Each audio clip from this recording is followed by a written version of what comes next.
Issus de la mythologie celtique, les changelings ou changelins sont des créatures évoquées dans de nombreux contes folkloriques et fantastiques de la mythologie européenne.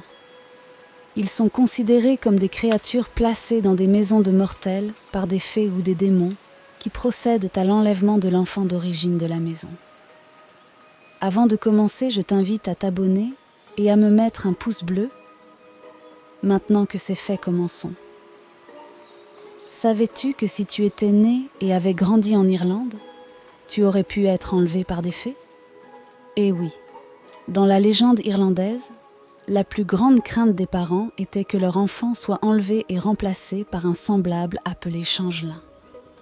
C'était comme la version médiévale de la crainte que votre ado se transforme en monstre pendant la nuit, mais avec beaucoup plus de barbe et de dents pointues.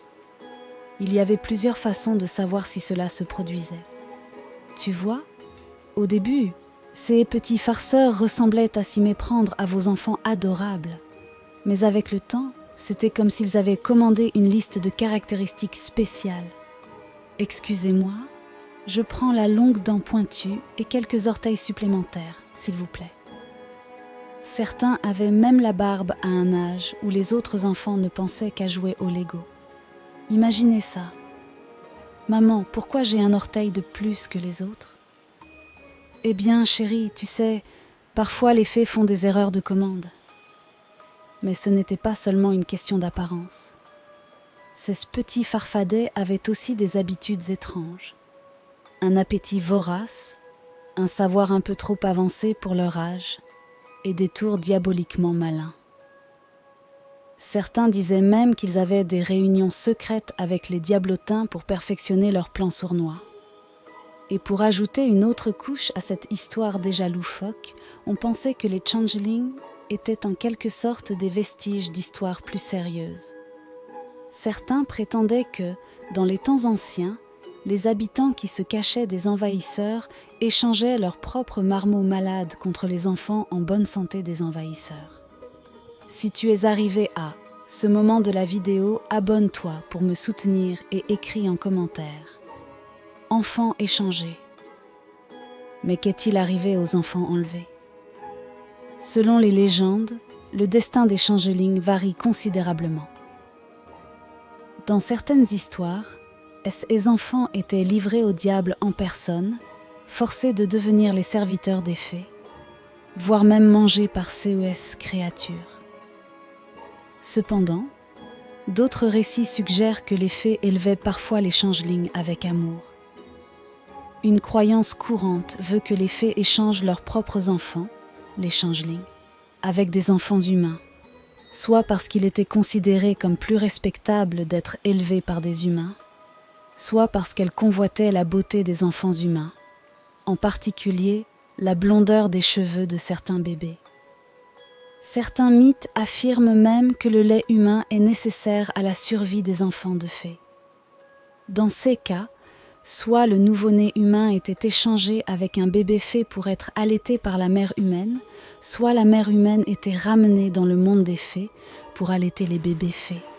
Les sages-femmes humaines étaient parfois considérées comme nécessaires pour mettre au monde les bébés des fées. Certains récits décrivent des changelings qui ignorent ou oublient qu'ils ne sont pas humains et mènent une vie humaine. Dans certaines histoires, les changelings qui n'oublient pas peuvent retourner dans leur famille féerique. Cependant, le plus souvent, l'enfant humain enlevé reste avec les fées pour toujours. Les récits varient en fonction des traditions culturelles et des différentes interprétations du folklore. Pour éloigner les changelings, les gens plaçaient souvent de petits bibelots à côté de leurs enfants. Plus tard, on a considéré qu'il était sage de baptiser ces enfants, car on pensait que les créatures telles que les trolls ne s'emparaient que des enfants non baptisés. Les histoires de changelings ont également contribué à la négligence, à la cruauté et même au meurtre de certaines personnes.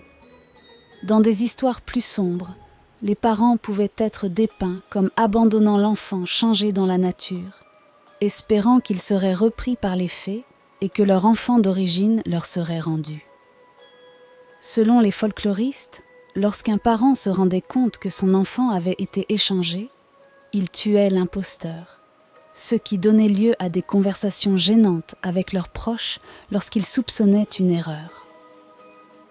De nombreux enfants, souvent handicapés et ou en mauvaise santé, soupçonnés d'être des changelings, ont été soumis à un traitement sévère par des communautés superstitieuses désireuses de se débarrasser de ce qu'elles croyaient être un intrus malveillant ou indésirable.